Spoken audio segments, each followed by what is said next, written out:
On se retrouve toutes les semaines pour parler des mots du Coran. Mais au fait, Coran, Al-Qur'an, ça signifie quoi?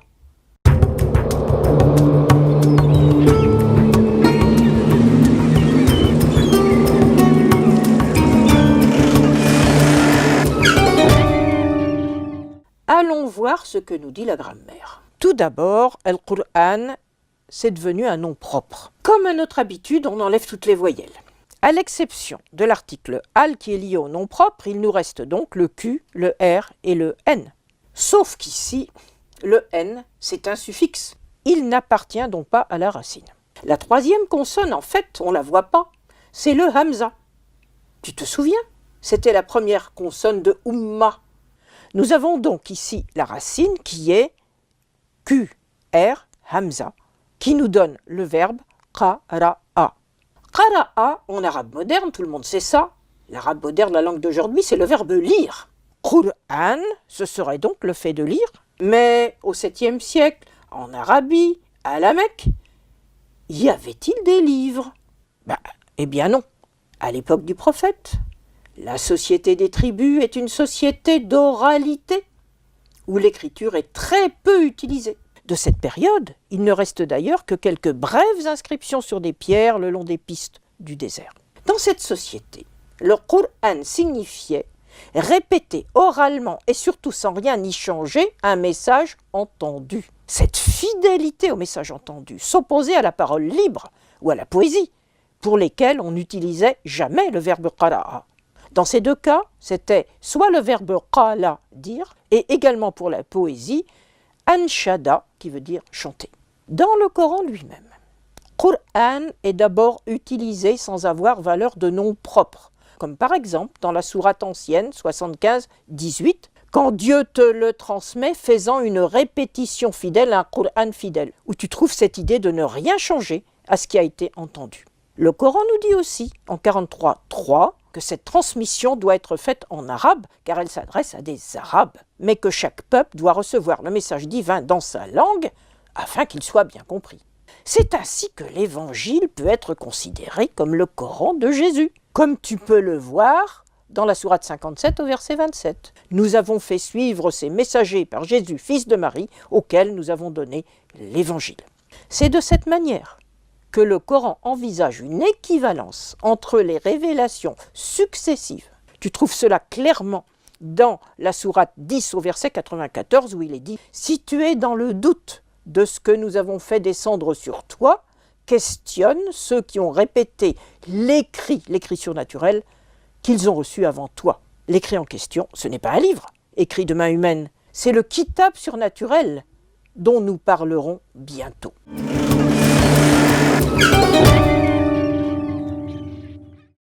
Le kitab, tu crois que c'est un livre?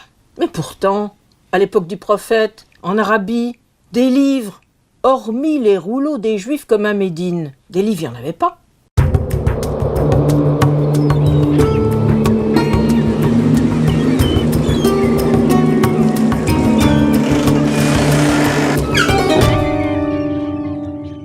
Allons voir ça de plus près à la racine. Tu connais maintenant le principe, on commence par supprimer toutes les voyelles.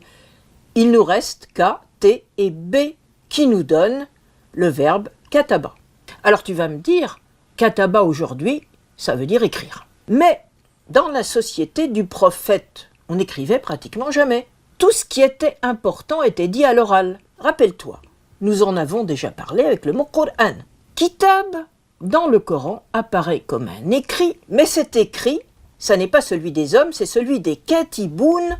Et les katiboun, ce sont ces êtres surnaturels qui enregistrent les actes des hommes en vue du jugement. Tu les trouveras évoqués dans le Coran à 82.11. Le kitab, c'est la liste de tes actes qui te sera remise lors du jugement dernier. Et dans 84.7, on apprend que celui qui recevra son kitab de la main droite aura donné satisfaction et restera uni à sa famille. Quant à celui qui le recevra derrière son dos, il sera irrémédiablement séparé de sa famille. Et souviens-toi, à l'époque du prophète, le pire qui pouvait arriver à quelqu'un, c'était d'être séparé des siens.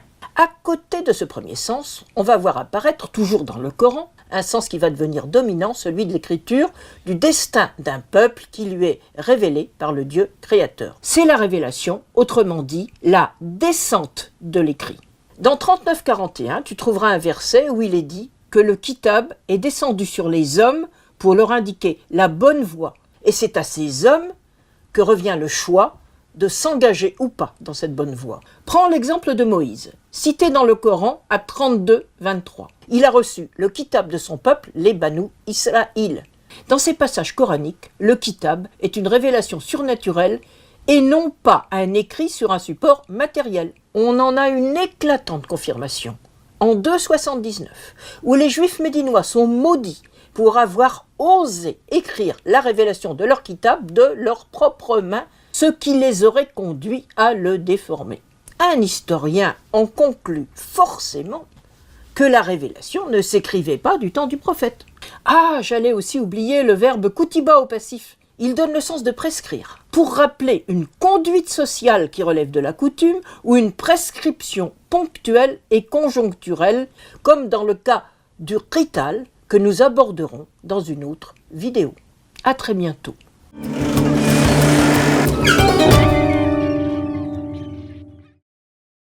Le hadith, pour toi, c'est forcément le hadith du prophète, le hadith nabawi, les paroles du prophète. En es-tu bien sûr?